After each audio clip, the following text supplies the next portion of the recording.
রব্বে করিমের দরবার এমন মহান দরবার, শনি যায় না জামাতে হাজিরা দিতে, রবি যায় না নামাজে হাজিরা দিতে, সোম যায় না সিজদা দিতে, মঙ্গল যায় না রুকু করতে, ওযু করতে, কিন্তু যখন শুক্রবারে মসজিদে যায় 2 রাকাত মাত্র নামাজ পড়তে, রব্বে করিমের রহমত আমাদেরকে বের করে দেয় না। আরে আল্লাহ তো রহমত এমন দয়াবান, ইমাম সাহেবও বের করে না, মুয়াজ্জিনও বের করে না, মসজিদের ওই দরজায় একটা দারোয়ানও দাঁড়ায় থাকে না। যখন জগৎ জিজ্ঞেস করে মৌলা শনিও আসে নাই, রবিও আসে নাই, এই আজকে বৃহস্পতিবার পর্যন্ত আসে নাই, শুক্রবারে এসেছে জুমার 2 রাকাত পড়ার জন্য, আল্লাহ এই বান্দাটা আসর থেকে আবারও আসবে না, মাগরিব থেকে আবারও আসবে না? রব্বে করিম বলে যে আমি জানি তো সে জোহরে পরে আসর আসবে না, মাগরিব আসবে না, তো মৌলা তোমার ঘরে ঢুকতে দিচ্ছ কেন? তাকে খাবার দিচ্ছ কেন? পানি পান করার ক্ষমতা দিচ্ছ কেন? পরিবার করার, সংসার করার ক্ষমতা দিচ্ছে কেন? রব্বে করিম বলে বান্দাটা তো আমার, বান্দাটা তো আমার, বান্দাটা তো আমার। একদিন তো সে বুঝতে পারবে। মা গাররাকা বিরাব্বিকাল করিম আয়াতটা তার অন্তরে একদিন না একদিন লাগবে, একদিন না একদিন লাগবে। সে তো এটা একদিন শুনতে পারবে, লা তাকনাতু মির রাহমাতিল্লাহ, তার রব তার জন্য বলেছে লা তাকনাতু মির রাহমাতিল্লাহ।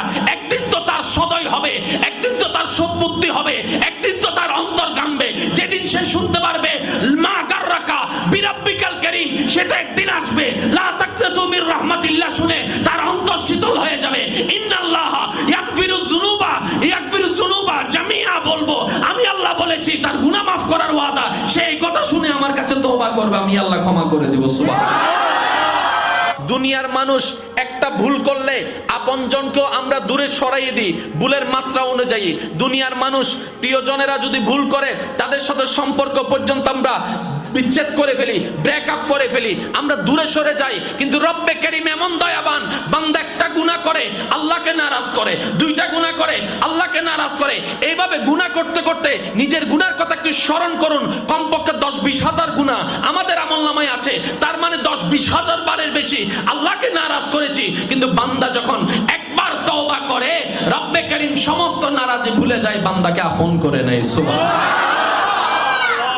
অথচ যাদেরকে মানানোর চেষ্টা করি, যাদেরকে খুশি রাখার চেষ্টা করি, যাদেরকে ভালো রাখার জন্য দিনরাত পরিশ্রম করি, তাদের কাছে একবার ভুল করলে 1000 বার সরি বললো আগের মতো সম্পর্ক আর ঠিক থাকে না, আগের মতো আর কাছে টেনে নেয় না, আগের মতো আর কথা বলে না, আগের মতো আর সম্পর্ক রাখে না, আগের মতো আর এই ভ্রাতৃত্ব রাখে না, আগের মতো আর ভালোবাসা রাখে না।